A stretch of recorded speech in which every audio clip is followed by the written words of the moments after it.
Hello. അങ്ങനെ ഞായറാഴ്ച ഉച്ച ചുമ്മാ വീട്ടിലിരുന്ന സമയത്ത് ഞാനും കുട്ടികളും കൂടെ വിചാരിച്ചു എങ്ങോട്ടേലും ഒന്ന് പോയാലോ എന്ന്.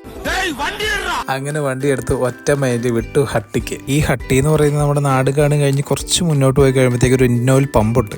അതിൻ്റെ ഓപ്പോസിറ്റുള്ള വഴി കൂടെ പോയിട്ട് എത്തുന്ന സ്ഥലമാണ് ഹട്ടി എന്ന് പറയുന്നത്. അത്യാവശ്യം നല്ല ടൂറിസ്റ്റുകളൊക്കെ വരുന്ന സ്ഥലമാണ്, പ്രത്യേകിച്ച് ഈ വൈകുന്നേര സമയങ്ങളിലൊക്കെ നല്ല ക്ലൈമറ്റ് ആണ് കേട്ടോ അവിടെ എത്തിക്കഴിഞ്ഞാലുള്ള ഒരു ടാസ്ക് എന്ന് പറയുന്നത് ആ മല കയറുക എന്നുള്ളതാണ്. പക്ഷേ ആ മല കയറി അതിൻ്റെ മുകളിൽ എത്തിക്കഴിഞ്ഞാലുള്ള കാഴ്ചകൾ എന്ന് പറയുന്നത് അതിമനോഹരമാണ് കേട്ടോ. എന്നാന്നറിയത്തില്ല, നടന്നിട്ടും അങ്ങോട്ട് എത്തുന്നില്ല, അത്യാവശ്യം ദൂരം ഉണ്ടേ. ഇത് തീർന്നില്ലേ? ഞാനിത് തിന്നല്ല. അങ്ങനെ ഞങ്ങളവിടെ എത്തി. ഈ സൂര്യൻ അസ്തമിക്കാനായി നിൽക്കുന്ന സമയത്ത് അടിപൊളിയാണ് അവിടുത്തെ കാഴ്ചകൾ. കുറച്ച് ഫോട്ടോസൊക്കെ എടുത്തു. കൊള്ളാമല്ലേ?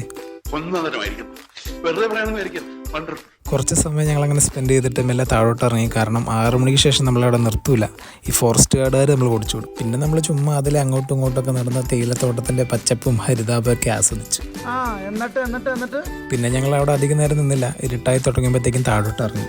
ഞങ്ങളുടെ ഈ യാത്രയുടെ പ്രധാന ലക്ഷ്യം എന്ന് പറയുന്നത് നാടുകാണി കിട്ടുന്ന ചൂടും കാപ്പിയും വടയും ആ ചട്നിയൊക്കെ മുക്കി തിന്നുമ്പോൾ എൻ്റെ സാറേ അതൊക്കെ കഴിച്ച് ഞങ്ങൾ മെല്ലെ താഴോട്ടിറങ്ങി. ഇരുട്ടായി തുടങ്ങി. അങ്ങനെ കേരള ബോർഡർ കഴിഞ്ഞത്തേക്കും നല്ല അടിപൊളി മഴ. കോട്ടെടുത്തില്ല, സ്വാഭാവികം. പക്ഷേ ഈ ചൂടത്ത് മഴയും നനഞ്ഞ് ബൈക്കിലൊരു യാത്ര സെറ്റല്ലേ? നല്ലൊരു യാത്രയായിരുന്നു കേട്ടോ. അപ്പം അങ്ങനെ